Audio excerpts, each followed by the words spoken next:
Text animators offer a powerful and unique method for character animation in After Effects. And when I say character animation, I mean per character animation. So we can actually animate the text on a per character basis, so one letter at a time. In this tutorial, you'll learn how to apply these animators and create what looks like quite a complex character animation with just a couple of keyframes. After Effects ships with lots of free animation presets, and these include text animators. In this video, we'll learn how to add some text animators to our text using the free animation presets. And then later we'll figure out how to customize them to suit our needs. So in this movie, what I want to do is I want to animate the text. You can see we've got these other elements animating. And instead of just animating position, where I would pick it up and animate the position value coming in, what I want to do is animate the letters on a per character basis. And this is where animation presets become really powerful. Now, what I want to do is just isolate this layer so I don't accidentally click on other layers. So what I'm quickly going to do is click on this switch for each of the layers I don't want to see. And this is the shy switch. And when I click on the shy switch for a layer and then enable the shy switch up here, then what will happen is it will just hide those layers. They're still going to render, but it will hide them from the timeline. Just gives me a little bit more space. So I'm going to open up my text property group, and you'll see we have various options in here, including this little menu here, and this is what we want to concentrate on at the moment.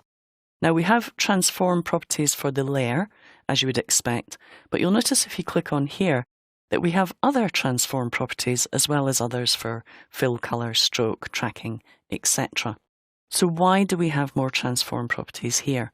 Well, it's because we can use these to allow us to animate on a per character basis, which means on a per letter basis, animating one character at a time. So for example, if we animate something that we're familiar with like position, we can just scrub the position value and it will animate all of the characters as you would expect. But you'll notice a slight difference in the display options. You'll notice there's a little X between each of the characters, including the spaces. And the good thing about this is, as well as being able to animate position as a group, we can actually use what's called the range selector to determine which characters are affected by position. So we could decide that maybe only the word drink is affected by the position value change that I've just made. And this is how we do it. We just drag the end value of the range selector so that it only includes the word drink and the exclamation mark.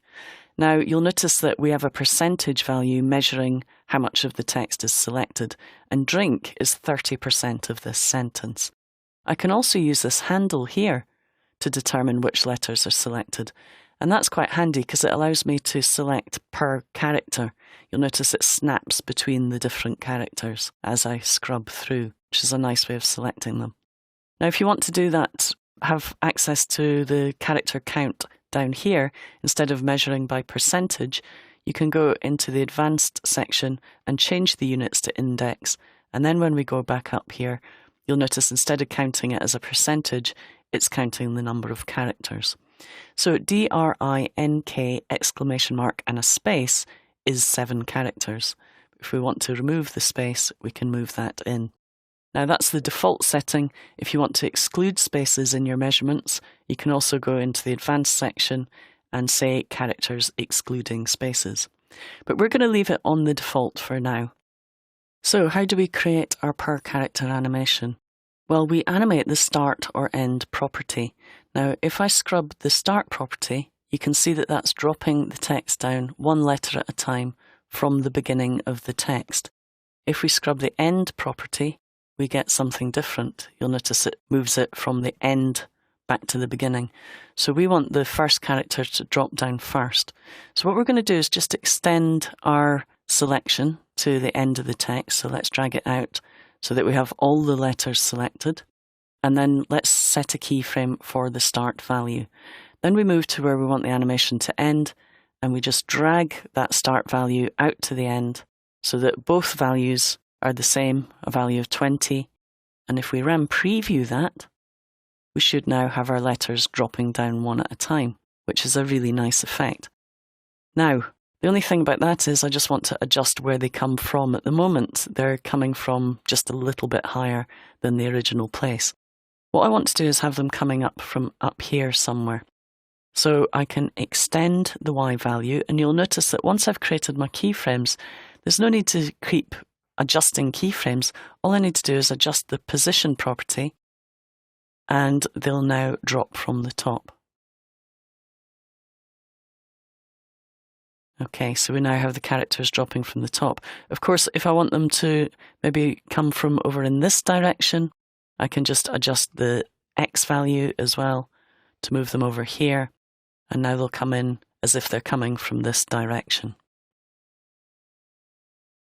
And of course, once we add motion blur to that by clicking on our motion blur switch in the timeline and enabling motion blur, we get a really nice effect of each of the characters moving in over time and blurring really nicely as they do so.